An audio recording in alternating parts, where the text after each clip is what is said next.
Hi friends, welcome to परम classes channel. दोस्तों, आज हम इस परम क्लासेस चैनल के आज के इस लेक्चर में एक नया टॉपिक जानने जा रहे हैं। दोस्तों, परम क्लासेस हर रोज आपके लिए एक नया टॉपिक लेकर आता है और हर रोज की बातें आज भी एक अनजाना अनसुलझा टॉपिक आपके सामने लेके आ रहे हैं। और वही दोस्तों जो अन्य लेक्चर में वीडियो में होता आया है, हम कुछ एमसीक्यूज भी जानेंगे जो आपके PRO, APRO, UGC net, JRF net और बीजीएमसी, एमजीएमसी जैसे एग्जाम्स के लिए महत्वपूर्ण है। तो दोस्तों, आज का जो टॉपिक है उसका नाम जान लेते हैं हम सबसे पहले। और वो टॉपिक है DAVP, directorate of audio visual publicity, और यह हिंदी में विज्ञापन व दृश्य प्रचार निदेशालय के नाम से जाना जाता है। कौन से नाम से? विज्ञापन व दृश्य प्रचार निदेशालय। और इसका शॉर्ट नेम है DAVP in English and Hindi में विद्रप्रेनी, विज्ञापन व दृश्य प्रचार निदेशालय। दोस्तों, यह जो निदेशालय है यह सूचना और प्रसारण मंत्रालय के अधीन एक विभाग के रूप में कार्य करता है। और इसका मुख्य कार्य क्या है, पहले तो हम इसके बारे में जान लेते हैं क्या है और क्या काम करता है। दोस्तों, भारत सरकार के विभिन्न मंत्रालयों व विभागों के लिए बहुमाध्यम विज्ञापन तथा प्रचार का कार्यभार संभालने के लिए यह एक मात्र नोडल एजेंसी है। ये क्या काम करती है? जब सरकार को कोई प्रचार करना है, कोई विज्ञापन देना है, तो उसकी नोडल एजेंसी के रूप में DAVP कार्य करता है। विज्ञापन के जो जारी किए जाते हैं या प्रचार की जो सामग्री जारी की जाती है उसके लिए जिम्मेदार यह एकमात्र विभाग है। इसकी सहायता के लिए बहुत से हैं, पत्र सूचना कार्यालय हो गया, ऐसे कई अन्य कार्यालय हैं, लेकिन मुख्य कार्य इसी का रहता है। और यही जिम्मेदार रहती है कि जितने विज्ञापन हैं सरकार के, उनके प्रचार प्रसार के लिए, उन्हें प्रकाशित करवाने के लिए स्वयं जिम्मेदार रहती है। उसके अलावा कुछ स्वायत्त शासी संस्थाएं भी अपने विज्ञापन इसके माध्यम से ही देती है। खाली गवर्नमेंट ही नहीं, कई स्वायत्त संस्थाएं जो कि गवर्नमेंट के अधीन आती है, वो भी अपने विज्ञापनों के लिए इस पे ही निर्भर है और इसी के माध्यम से दिलवाती है। उसके अलावा सरकार की सर्विस एजेंसी के रूप में यह केंद्र सरकार के विभिन्न मंत्रालयों की ओर से जमीनी स्तर पर, रूट लेवल पर जो बातचीत है विज्ञापनों के लिए, प्रचार प्रसार के लिए, उसके बारे में बात करती है। दोस्तों, क्या होता है, इलेक्शन के समय या कोई कार्यक्रम को प्रचार प्रसार करना है तो उसके लिए जो सरकार है उसने इसी को विद्रप्रेमी को, मतलब विज्ञापन व प्रचार प्रसार विज्ञापन दृश्य प्रचार निदेशालय को ये काम दे रखा है कि वही सभी प्रकार के विज्ञापन प्रचार प्रसार का कार्य करेगी। तो दोस्तों, ये एक हल्की सी जानकारी थी कि क्या है और किसके अंदर में काम करती है। अब इसका जन्म कैसे हुआ, इसका उद्भव कैसे हुआ, तो हम इसके बारे में थोड़ी जानकारी ले लेते हैं। दोस्तों, अब हम जब बात कर रहे हैं ना, देखिए, अब तक का जो आपने जाना DAVP के बारे में, उसमें कई एमसीक्यूज आ चुके हैं। इसका शॉर्ट फॉर्म क्या है, यह क्या काम करती है, या कौन सा मुख्य कार्य है, इसका शॉर्ट फॉर्म क्या है, इसका फुल फॉर्म क्या है, राइट, इसका हिंदी में नाम क्या है, हिंदी में शॉर्ट फॉर्म क्या है, इस तरह के कई एमसीक्यू हम जान चुके हैं हमारे पहले पार्ट के अंदर आज के वीडियो के। अब हम जानेंगे कई एमसीक्यूज और जो इनके इतिहास से जुड़े हुए हैं। दोस्तों, इसकी स्थापना, जब हम स्थापना की बात करते हैं तो द्वितीय विश्व युद्ध के बाद तत्कालीन भारत सरकार ने एक मुख्य प्रेस सलाहकार नियुक्त किया। दोस्तों, द्वितीय विश्व युद्ध हुआ, उसके बाद यह एक आवश्यकता महसूस की जाने लगी कि कोई ऐसी संस्था हो या कोई ऐसा व्यक्ति हो जो प्रचार प्रसार की जो है सामग्री या प्रचार प्रसार के प्रति उत्तरदायी हो और उत्तरदायित्व संभाल सके। इसके लिए एक मुख्य प्रेस सलाहकार की नियुक्ति की गई। उसके बाद अन्य कार्यों के अलावा विज्ञापन भी इसकी प्रमुख जिम्मेदारी थी। प्रचार प्रसार का तो काम था इसका, लेकिन विज्ञापन की जिम्मेदारी भी तत्कालीन जो गवर्नमेंट थी उसने इसे सौंप दिया द्वितीय विश्व युद्ध के बाद। तो सवाल पहला आता है इस पार्ट में से कि डीएवीपी की स्थापना का मूल समय कौन सा है, कब हुई इसकी स्थापना? तो हम कहेंगे द्वितीय विश्व युद्ध के बाद एक प्रमुख प्रेस सलाहकार के रूप में इसकी स्थापना का बीज वपन हुआ या उद्भव हुआ। उसके बाद जून 1941 में मुख्य प्रेस सलाहकार के अधीन विज्ञापन परामर्शदाता पद का सृजन किया गया। अब क्या हुआ? मुख्य प्रेस सलाहकार बना दिया गया। जून 1941 में क्या किया गया? एक विज्ञापन परामर्शदाता का पद इसके अंडर में सृजित कर दिया गया या एक नया पद बना दिया गया जो कि प्रेस सलाहकार के अंडर में काम करेगा और उसके कहे अनुसार विज्ञापन जो सरकार के विज्ञापन है उनको देने का कार्य करेगा या प्रचार प्रसार का कार्य करेगा। उसके बाद बात आती है यहीं से विद्रप्रेणी का उद्भव हुआ। 1 मार्च 1942 को विज्ञापन परामर्शदाता कार्यालय सूचना और प्रसारण मंत्रालय के अधीन स्थापित हो गए, उसकी शाखा के रूप में कार्य करने लगा। उसके बाद इसकी कार्य क्षेत्र, कार्य प्रणाली व गतिविधियों को विस्तार से देखते हुए 1 अक्टूबर 1955 को इसे सूचना व प्रसारण मंत्रालय का संबद्ध कार्यालय घोषित कर दिया गया। पहले एक शाखा था, एक ब्रांच थी छोटी सी, एक छोटा सा निकाय था, लेकिन अब क्या किया गया? इसका एक कार्यालय घोषित कर दिया गया कि ये डीएवीपी है और सूचना प्रसारण मंत्रालय के सहायक के रूप में कार्य करेगा। अब बात आई तथा इस कार्यालय को विज्ञापन तथा दृश्य प्रचार निदेशालय का नाम दे दिया गया। देखिए दोस्तों, पहले मुख्य प्रेस सलाहकार बना गया, उसके बाद विज्ञापन परामर्शदाता का एक पद का सृजन किया गया, उसके बाद इसे सूचना प्रसारण मंत्रालय के शाखा के रूप में बनाया गया। लेकिन जो आज हम डीएवीपी देख रहे हैं वह असलियत में कब आया? 1 अक्टूबर 1955 को उसका गठन किया गया और उसे एक कार्यालय के रूप में स्थापित कर दिया गया। उसके बाद बात आती है बाद में 4 अप्रैल 1959 को, अब जो यात्रा है ना इसकी डीएवीपी की विकास यात्रा, वो है 4 अप्रैल 1959 को महानिदेशक निदेशक विद्रप्रेणी को विभाग प्रमुख घोषित किया गया। अब यह पूछा जा सकता है कि डीएवीपी का प्रमुख कौन होता है? महानिदेशक या निदेशक होता है। कब यह पद दिया गया? 4 अप्रैल 1959 को यह पद सृजित किया गया। उसके बाद इसके फलस्वरूप जो डीएवीपी है उसे प्रशासनिक व आर्थिक शक्तियां प्रदान की गई है, सौंप दी गई है कि वह आर्थिक व प्रशासनिक जो अपनी है शक्तियां वो बढ़ा सकता है या दूसरों पर लागू कर सकता है। अब बात आती है इसकी कार्य क्या है, प्रमुख कार्य क्या है डीएवीपी का? डीएवीपी का प्रमुख कार्य है कि सरकार की जितनी भी योजनाएं हैं, नियम है, नीति है, कानून है, कार्यक्रम है या उपलब्धियां हैं, उनको विज्ञापन के माध्यम से आम जन तक पहुंचाना, उपलब्धियों को आम जन तक पहुंचाकर उनकी राय अपने पक्ष में लेना, सरकार के लिए एक सहयोगी के रूप में कार्य करना है और सरकार के द्वारा समय समय पर जो कार्यक्रम आयोजित किए जाते हैं या जो योजनाएं लागू की जाती है उनका लाभ समाज को मिल सके, इसके लिए सरकार के एक विज्ञापन दाता के रूप में यह कार्य करता है। अब कार्य जान लेते हैं हम क्या क्या कार्य है इसके। पहला है सामाजिक परिवर्तन व आर्थिक विकास के उत्प्रेरक का कार्य करता है। सामाजिक परिवर्तन कैसे करेगा ये, या सामाजिक विकास और आर्थिक विकास के उत्प्रेरक के रूप में कैसे कार्य करेगा?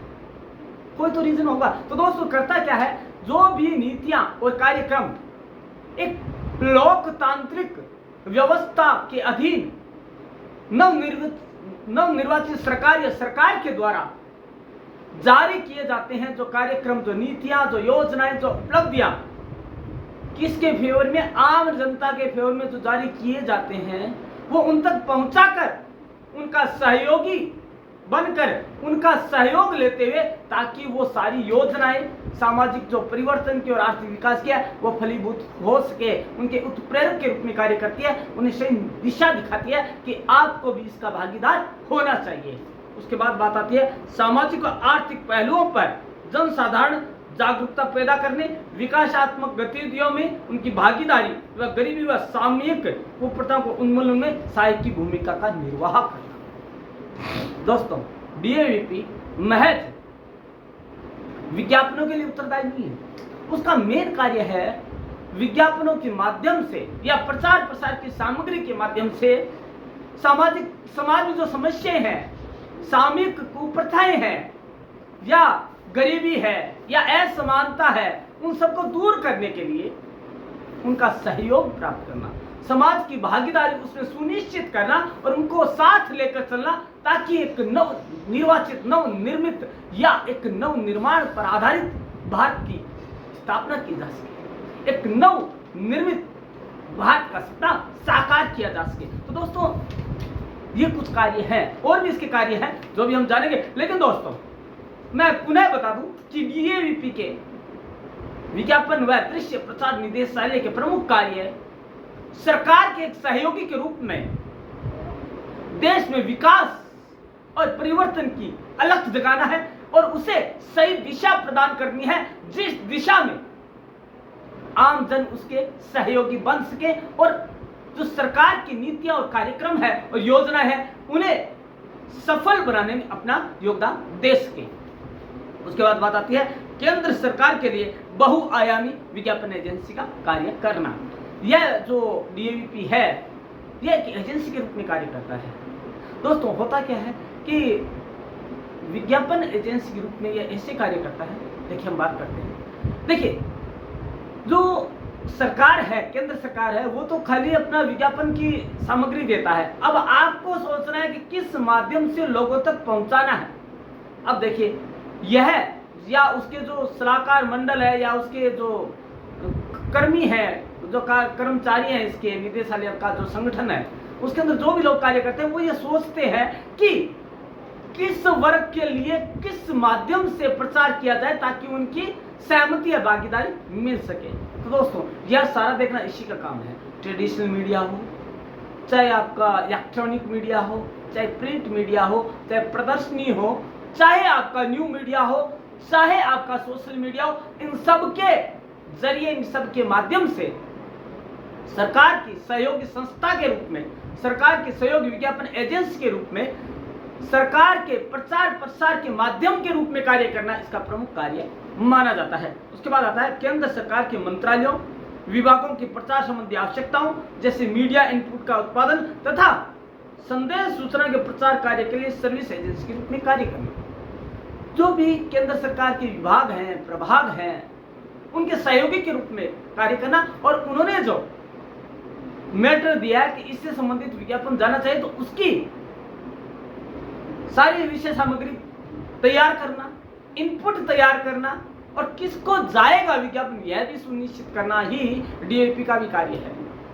दोस्तों, जितने भी छोटे या बड़े विज्ञापन, चाहे वो चुनावों से संबंधित हो, चाहे अपील से संबंधित हो, चाहे वो नीति से संबंधित हो, चाहे कार्यक्रम हो, चाहे योजना हो, चाहे किसी भी तरह की उपलब्धि का हो, चाहे वो मैगजीन छापी जा रही हो, चाहे पुस्तिका छापी जा रही हो, चाहे कुछ भी पब्लिकेशन हो गवर्नमेंट का, वो उस सबके प्रति डीएवीपी ही जिम्मेदार है। उसका प्रमुख कार्य है यह देखना कि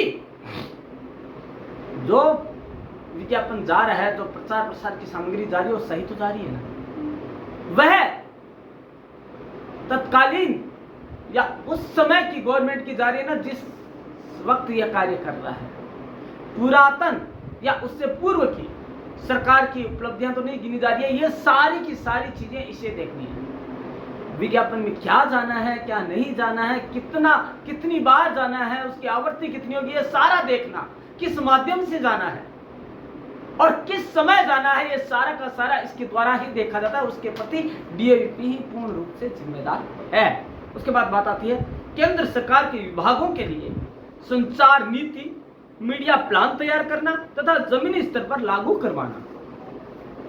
हर साल क्या मीडिया प्लान रहेगा, कितनी बार विज्ञापन जाएगा, किस विभाग के द्वारा जाएगा, किस दर पर जाएगा और कब कब जाएगा और किस साइज में जाएगा, किस मीडिया को दिया जाएगा और कहां कहां दिया जाएगा, यह सारा कार्य देखना इसी की जिम्मेदारी है। दोस्तों, यदि डीएवीपी ना हो तो बहुत ज्यादा समस्या का कार्य हो सकता है, जबकि डीएवीपी एक अपना जो निदेशालय है, इसका directorate of audio and visual publicity का, इसके माध्यम से यह बखूबी बड़ी सफलता के साथ अपना कार्य करता आ रहा है, जिसकी वजह से सरकार को निश्चित होकर कार्य करने के लिए समय मिल जाता है। और यह जो डीएवीपी है वह सरकार के एक परम सहयोगी के रूप में विज्ञापन प्रचार प्रसार की जिम्मेदारी हर वक्त संभाले रखता है। अब जानते हैं कि संप्रेषण के लिए या विज्ञापन करने के लिए कौन कौन से माध्यम और कैसे कैसे यूज में लेता है, यह जान लेना अति आवश्यक है। दोस्तों, जान लेते हैं। पहला कार्य इसका विज्ञापन है। दोस्तों, विज्ञापन का मतलब हमने समझ लिया है। विशिष्ट ज्ञात या अज्ञात पदार्थ या सेवा को नजर में लाना ही क्या है? विज्ञापन है। दोस्तों, विज्ञापन में कई माध्यम हैं, लेकिन विज्ञापन मैंने पहले भी कह चुका हूं, यह अव्यक्तिक माध्यम है, लेकिन इसके लिए पेमेंट किया जाता है। दोस्तों, जो सरकारी दरें होती है ना, केंद्र सरकार के लिए जो भी दरें होती है विज्ञापन की, किसी भी मीडिया के लिए, वो एक सुनिश्चित होती है, वो कभी घटती बढ़ती नहीं है। उस साल के लिए वो एक निश्चित रहेगी दर। प्राइवेट और गवर्नमेंट में रात दिन का फर्क होता है विज्ञापन का, क्योंकि कहीं न कहीं जाकर ये समाचार पत्र किसके प्रति जिम्मेदार है? राष्ट्र के लिए है। और राष्ट्र के लिए उनकी यह जिम्मेदारी बनती है कि एक उचित दर पर लोगों तक सरकार की नीतियां, कार्यक्रम, उपलब्धियां या योजनाएं पहुंचे, जिससे कि वह राष्ट्र निर्माण में अपनी भूमिका का निर्वहन कर सके। तो पहला काम हो गया इसका। पहले माध्यम के कौन से? विज्ञापन के रूप में प्रेस विज्ञापनों को जारी करना, चाहे वह कोई सा मीडिया हो, कौन सा मीडिया हो, कोई जरूरी नहीं है। मीडियम भी कोई सा हो सकता है, कोई सी भाषा का मीडियम हो सकता है। जैसे साउथ में देना है तो वो भी डीएवीपी की जिम्मेदारी है, वही कार्य करेगा। उनके लिए कार्यालय बना दिए गए हैं, उसके अपन आगे बात करेंगे। लेकिन यह जान लेना जरूरी है कि यही प्रेस को जारी करेगा विज्ञापन है, वही प्रेस में विज्ञापन को जारी कर उसके लिए सुनिश्चित करेगा कि सही समय पर सही व्यक्तियों तक वो बात या विज्ञापन पहुंच तो गया है ना। उसके बाद बात आती है प्रदर्शनियां।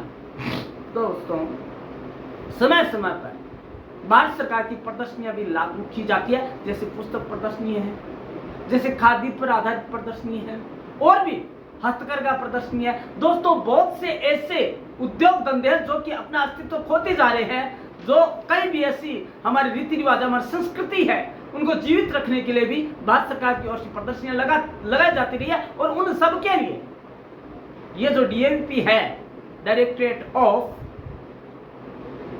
ऑडियो विजुअल पब्लिसिटी है, वही इसके प्रति उत्तरदायी है।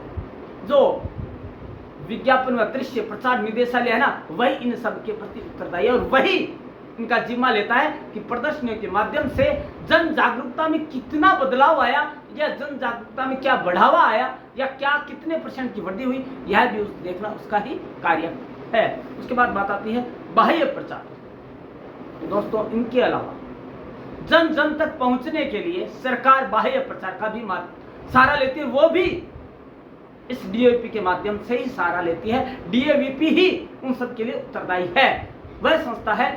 और हम बात कर लेते हैं बाह्य प्रचार के लिए कौन कौन से माध्यम काम में लिए जाते हैं। होर्डिंग्स, बड़े बड़े होर्डिंग्स लगाए जाते हैं, नेशनल हाईवे पे होर्डिंग्स लगाए जाते हैं, ताकि नेशनल हाईवे वो जगह है या वह रास्ता है, वह परिवहन का माध्यम है, जहां से होकर हर कोई पब्लिक को गुजरना ही होता है। उसके बाद आता है कियोस्क। गवर्नमेंट की ओर से कियोस्क लगाए जाते हैं, जैसे ई मित्र कियोस्क है, या इनके माध्यम से सरकारी जो योजनाएं हैं वो लोगों तक पहुंचाई जाती है। उसके अलावा है बस पैनल। बस के ऊपर जो बॉडी है उसके ऊपर ऐड किया जाता है, उसके नीचे छोटे छोटे अक्षरों में लिखा होता है डीएवीपी। मतलब ये किसके द्वारा जारी किया गया? डीएवीपी के द्वारा जारी किया गया। और ये डीएवीपी ने क्यों जारी किया? क्योंकि यह डीएवीपी सरकार की विज्ञापन एजेंसी के रूप में कार्य कर रहा है, और उसके प्रति यही जिम्मेदार है कि सही समय पर सही जगह और निर्देशित स्थान पर विज्ञापन कर दिया गया है। उसके अलावा भित्ति चित्र जैसे दीवारों पर कर दिया गया है, जैसे स्वच्छता के ऊपर विज्ञापन दिया जाता है, या फिर जो वोटों के लिए दिया जाता है, या गरीबी को उन्मूलन के लिए दिया जाता है, या शाकाहार बनने के लिए दिया जाता है, या कुप्रथा को हटाने के लिए दिया जाता है, या बालिका उत्थान के लिए दिया जाता है, या दहेज प्रथा के उन्मूलन के लिए दिया जाता है, किसी भी प्रकार का जो विज्ञापन है उसके नीचे डीएपी जरूर लिखा होगा, जो सरकार का है, केंद्र सरकार का है। जवाहर रोजगार योजना हो गई, जवाहर आवास योजना होगी, जो भी है उसके अंदर प्रति जो भित्ति चित्र बनाए जाते हैं, कलाकारों को भी रोजगार मिलता है उससे। देखिए, आम के आम गुठली के दाम है, सरकार का विज्ञापन हो गया, इधर से युवाओं को रोजगार मिल गया, युवा जो चित्रकार है उनको रोजगार मिल गया। तो दोस्तों, यह इस तरह के कार्य करती है ताकि एक पन दो काज हो जाए, आम के आम और गुठली के दाम हो जाए। उसके बाद बात आती है सिनेमा स्लाइड्स। दोस्तों, आपने देखा होगा जब भी हम सिनेमा घरों में जाते हैं, केंद्र सरकार के विज्ञापन हमें देखने को मिलते हैं। बहुत से, जैसे अभी हाल ही में आपके चुनाव हुए, इलेक्शन हुए, जनरल इलेक्शन हुए, उनके लिए अपील की जाती रही कि आप किसी के फेवर में करें, लेकिन करें जरूर विज्ञापन, मतदान करें जरूर। लेकिन हम फिर भी जागरूक नहीं हुए, और डीएवीपी के इतने विज्ञापन जारी करने के बाद, इतनी कोशिशों के बाद भी जो मतदान का प्रतिशत रहा वह बड़ा ही शर्मसार था। या यूं कहें कि हम अपने मतदान का अधिकार का प्रयोग करना ही नहीं चाहते हैं। चाहे डीएपी कितना ही प्रयास कर ले, लेकिन हम हैं वह हमारे अधिकारों के प्रति जागरूक नहीं है। हम चाहते तो हैं कि भगत सिंह पैदा हो, लेकिन भगत सिंह में जो ऊर्जा है उसे उत्पन्न करने के लिए हम तैयार नहीं। तो दोस्तों, लेकिन यदि हमें देश राष्ट्र निर्माण में, राष्ट्र के विकास में भागीदारी का निर्वहन करना है, तो हमें शपथ लेनी होगी कि हम मतदान के लिए एक दिन जरूर निकालें। हम छुट्टी के रूप में ना मनाएं उसे, हम एक राष्ट्र निर्माण के दिवस के रूप में उसे अपनाएं और बनाएं। उसके बाद आता है बैनर लगाना। दोस्तों, बैनरों के माध्यम से भी बहुत जानकारियां प्रदान की जाती है कि आम जन बैनरों के माध्यम से लोगों तक पहुंचे, जानकारी पहुंचे, और आम जन जागरूक हो सके सरकार की नीतियों, कार्यक्रमों, योजनाओं के प्रति। जो छोटी छोटी योजनाएं या बातें हैं, क्या कहना चाहते हैं, उनके प्रति जागरूक हो। उसके बाद है मुद्रित प्रचार, जैसे बुकलेट हो गई, जब सरकार की उपलब्धियों की जानकारी दी जाती है, या योजना जैसी पत्रिकाएं निकाली जाती है, कई और भी है पत्रिकाएं जो सरकार के द्वारा, केंद्र सरकार द्वारा प्रकाशित की जाती है, उन सब के प्रति जिम्मेदार कौन है? डीएवीपी है, जिसमें बड़े बड़े विज्ञापन भी दिए जाते हैं। उसके बाद है फोल्डर, पोस्टर, लिफलेट, कैलेंडर और डायरी जारी करना। इन सब में एड, विज्ञापन देना, और डीएवीपी अपने ओर से डायरिया और कार्य प्रकाशन करती है, ताकि उनके अंदर सरकार की जो योजनाएं हैं, या कैलेंडर है, आप कैलेंडर देखेंगे हर साल चेंज मिलता है आपको, और उसमें सरकार की योजनाओं के बारे में पूर्ण जानकारियां मिलती है, और वो आपके एग्जाम के व्यू से बहुत महत्वपूर्ण होती है। तो कैलेंडर के माध्यम से सारी योजनाएं, नीतियां, कानून, कायदे, सारे जो उसके अंदर सरकार के हैं उनको उसमें परिलक्षित किया जाता है, उसमें दिया जाता है। उसके बाद बात आती है श्रव्य दृश्य संचार माध्यम। श्रव्य दृश्य संचार में कौन कौन से आ गए? ऑडियो विजुअल में देखिए आपके जिंगल्स आ गए। अब आप पूछेंगे जिंगल्स क्या होता है? दोस्तों, जिंगल्स रेडियो या एफएम पर दिए जाने वाले वह शाब्दिक पंक्तियां हैं या स्लोगन है जो कि श्रोताओं को अपनी ओर आकर्षित करने का साधन है। दोस्तों, जिंगल्स शब्द चित्र बनाती है, उसमें चित्र नहीं होते हैं। यदि उसमें चित्र होते तो टेलीविजन का क्या महत्व था? दोस्तों, मैं बात करता हूं जिंगल्स की, तो जिंगल के माध्यम से शब्द चित्र का निर्माण किया जाता है, और उन्हीं के माध्यम से सरकार की जो नीतियां हैं, कानून, कायदे हैं, उनको वहां तक पहुंचाया जाता है। और ये अपील की जाती है कि आप, जैसे कि आप किसी भी चीज को ना छुएं, किसी जो है, देखिए, जो आपने कोई चीज आप ये देखें कि ये अवांछित वस्तु है, उसके प्रति आप सजग रहें, या आप अपने किसी को भी ओटीपी ना बताएं, राइट, या किसी के साथ यात्रा कर रहे हैं तो आप उससे बातचीत ना करें, उसका दिया कुछ खाएं नहीं, सजग रहें, सतर्क रहें। ये सारी की सारी बातें कौन जारी कर रहा है? डीएवीपी कर रहा है। किसके सहयोगी के रूप में? सरकार के एक सहयोगी के रूप में कार्य करता है, और आम जनता के सारी चीजें पहुंचाता है। अब बात आती है प्रचार सामग्री का प्रेषण कैसे करता है? प्रचार सामग्री का वितरण करता है इन सब के माध्यम से जो इन्होंने काम में लिए। इसके अलावा दोस्तों, श्रव्य दृश्य में बात आती है प्रायोजित कार्यक्रम भी होते हैं। केंद्र सरकार द्वारा प्रायोजित कार्यक्रम में जो भी है, जो भी योजनाएं हैं, उनके अंदर अपना प्रायोजित कार्यक्रम के बैनर लगे होते हैं। एक होता है आपका लघु फिल्में, शॉर्ट मूवी, डॉक्यूमेंट्री मूवीज बनाई जाती है जिसके माध्यम से लोगों को समझाया जाता है। अब जैसे बेटी बचाओ के ऊपर बनाई गई, मलेरिया के लिए बनाई गई, कोरोना पे बनाई गई, ताकि आम पब्लिक जो आम जन है वो जागरूक हो सके और सरकार की जो योजना है, सरकार की जो अपील है वो फलीभूत हो सके और राष्ट्र निर्माण में आम जन का या आम नागरिक का योगदान हो सके। उन्हीं को सुनिश्चित करने के लिए ये डीओपी एक सबल और प्रबल सहयोगी के रूप में कार्य करता है। अब बात आती है इसका संगठनात्मक ढांचा क्या है।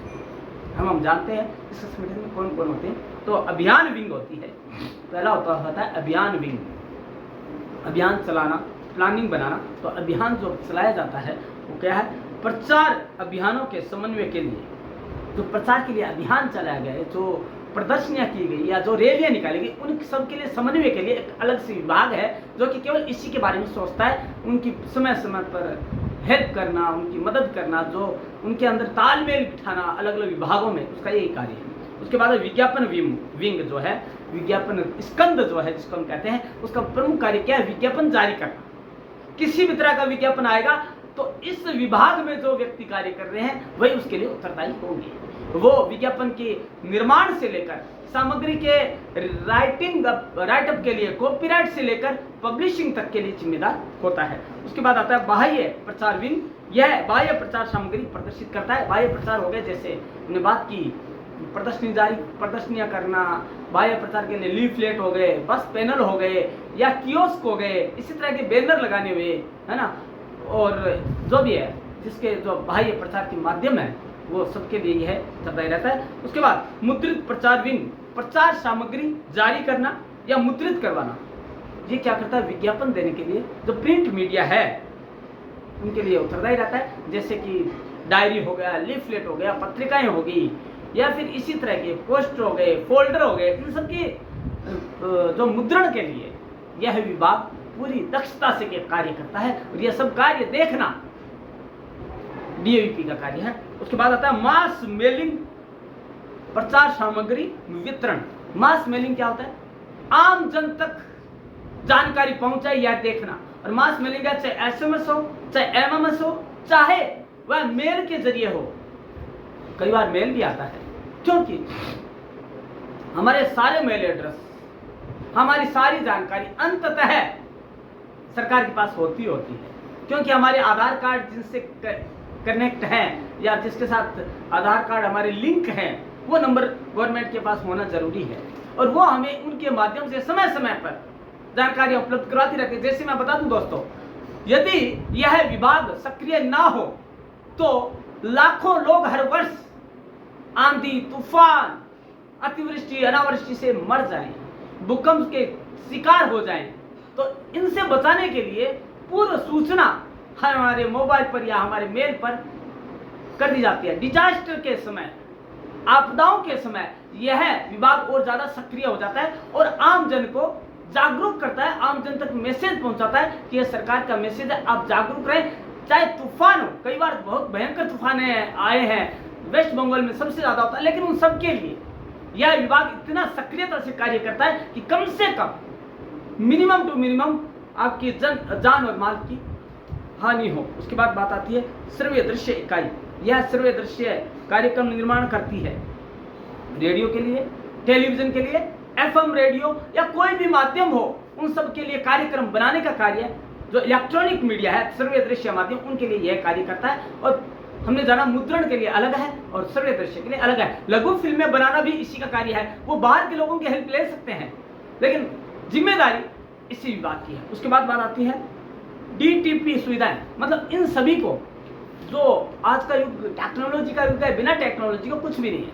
इन सभी विभागों को जहां जरूरत हो वहां डीटीपी की सुविधाएं उपलब्ध कराना, उनके लिए टेक्नोलॉजी की व्यवस्था करना इसी विभाग का कार्य है। यदि देखा जाए तो यह विभाग सबसे महत्वपूर्ण है, क्योंकि बिना टेक्नोलॉजी का कुछ भी नहीं है, बिना डीटीपी के कुछ भी नहीं, डेस्कटॉप पब्लिशिंग के, और यह सभी कार्य इसके माध्यम से किए जाते हैं। यही सबको टेक्नोलॉजी युक्त जो माध्यम है, कंप्यूटर है, लैपटॉप है, इस तरह की चीजें उपलब्ध करवाता है। उसके बाद आता है कॉपी करना, कॉपी विंग। कॉपियां तैयार करना, ओरिजिनल कहीं भी नहीं दिया जाए, उनकी कॉपी करवा के रख ली जाए। तो इसका कार्य कौन करेगा? कॉपी बनाने का यह विभाग खाली कॉपी करने के लिए ही जो है जिम्मेदार रहता है और हर वक्त उसका यही काम रहता है। उसके बाद आता है समन्वय इकाई। समन्वय इकाई क्या काम करती है? संसद प्रश्नों, वीआईपी संदर्भों, संसदीय समितियों के समन्वय के लिए जो भी क्वेश्चन किए जाते हैं संसद में, जो भी वीआईपी जो संदर्भ है उन सबको एक जगह रखना, उनके अभिलेखागार के रूप में कार्य करना और उनके जो प्रश्न है सूची उनकी तैयार करना, उन्हें प्रकाशन के लिए भेजना या जो संसद के सदस्य हैं उनके बारे में जानकारी जो है प्रकाशित करना और प्रसारित करना, ये उसी का कार्य है। उसके बाद इलेक्ट्रॉनिक डाटा प्रोसेसिंग सेंटर, बिलों की प्रोसेसिंग करना, जितने भी बिल हैं उन बिलों की प्रोसेसिंग करने का कार्य भी इसी का है।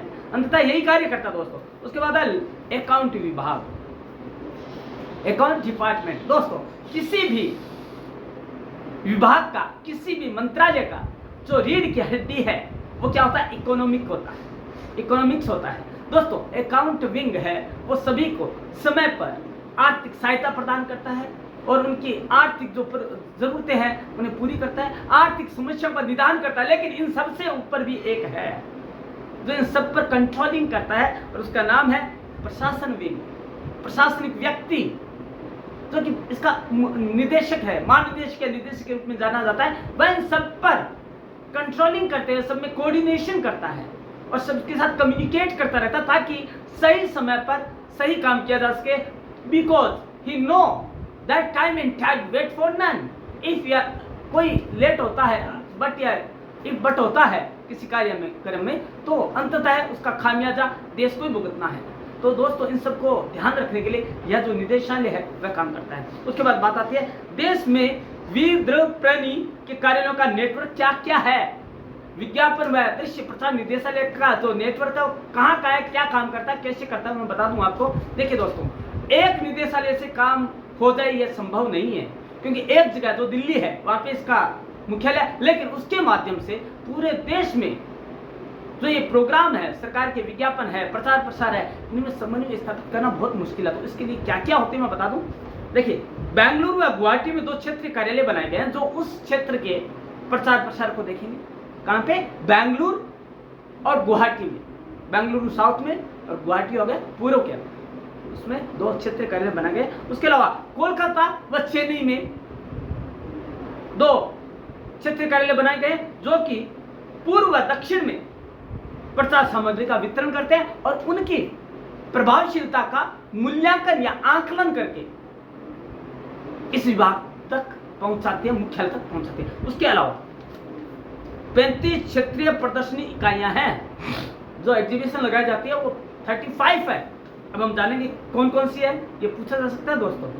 कितनी प्रदर्शनी इकाइयां? 35 है।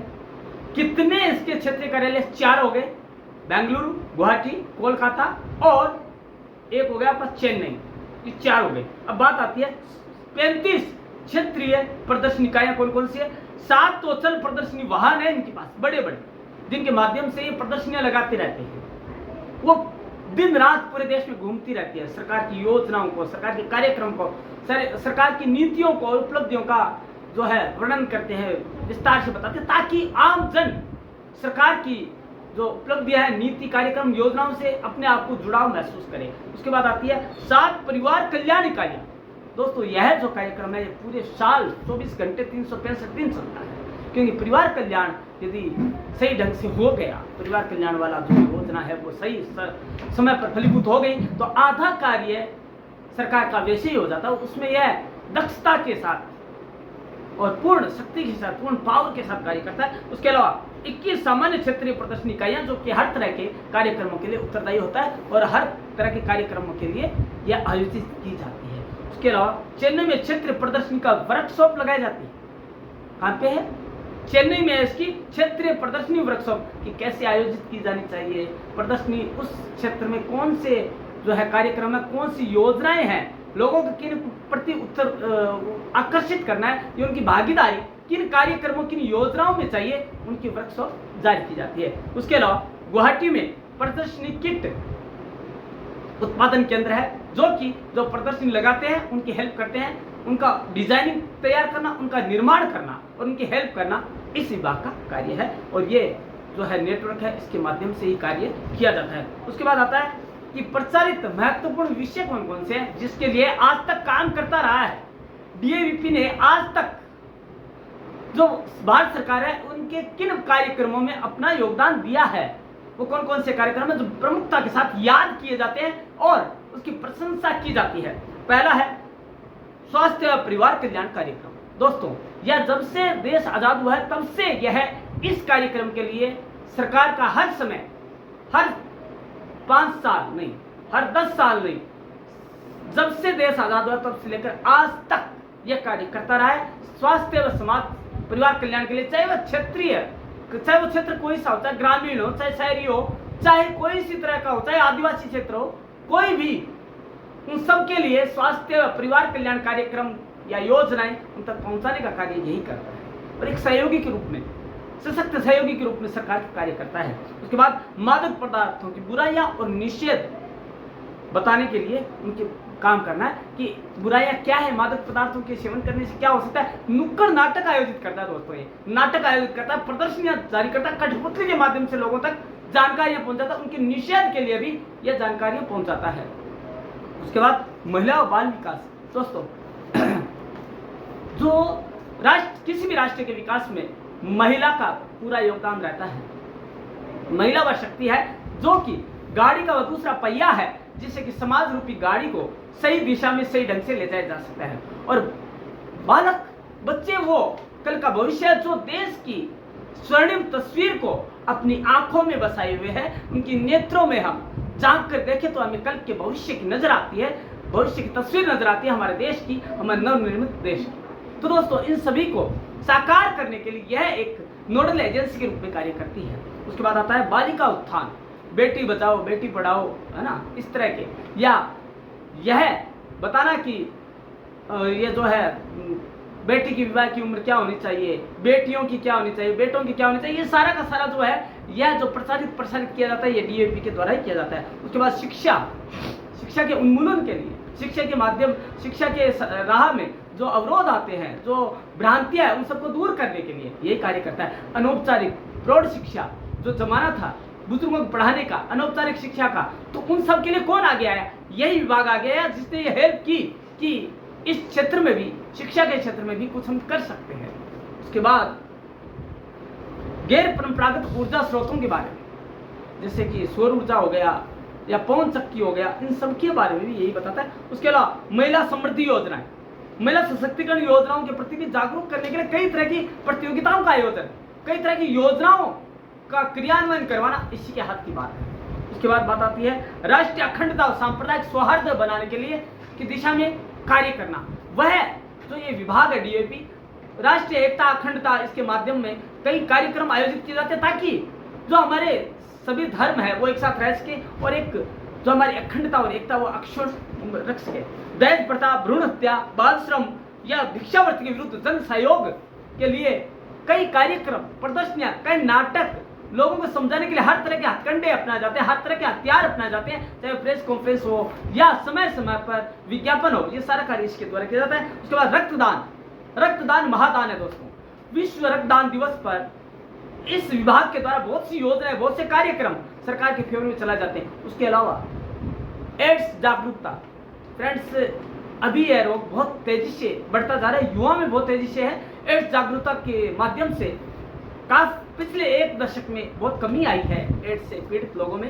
HIV जो जिसका मुख्य कारण है उसके अंदर काफी वो आया है, गिरावट आई है। यह इसी विभाग की सफलता के रूप में कहा जा सकता है। उसके बाद उपभोक्ता सुरक्षा, कोई भी उपभोक्ता है उसके लिए कहा जाता है कि आप कोई भी प्रोडक्ट यूज करें तो उसकी एक्सपायरी डेट देखें या उसके इंग्रेडिएंट देखें। ये सारा काम कौन करता है? यह डीएवीपी कार्य करता है। इस तरह की योजनाएं, इस तरह के जो लीफलेट छापे जाते हैं या लोगों तक जानकारियां पहुंचा जाती है, इसी के माध्यम से पहुंचा जाती है। उसके बाद है स्वस्थ या स्वच्छ पेयजल, इसके लिए भी लोगों तक जानकारी पहुंचाना कि स्वस्थ पेयजल आपकी पहला अधिकार है, इसे प्राप्त करना चाहिए। इसके अलावा विकलांगों का कल्याण, विकलांग व्यक्तियों को कौन कौन सी योजना दी जा रही है, विधवा महिलाओं को कौन सी दी जा रही है, महिलाओं को कौन सी दी जा रही है, बालिकाओं के लिए कौन सी योजना है, या अशिक्षित लोगों के लिए क्या है, ये सारी की योजना इनके द्वारा ही है। उसके अलावा हम 3-4 इसकी योजनाएं और देख लेते हैं जिन कार्यक्रमों में इसका योगदान रहा है। आगे सामाजिक कल्याण कार्यक्रम, किसी भी तरह का सामाजिक कल्याण कार्यक्रम हो,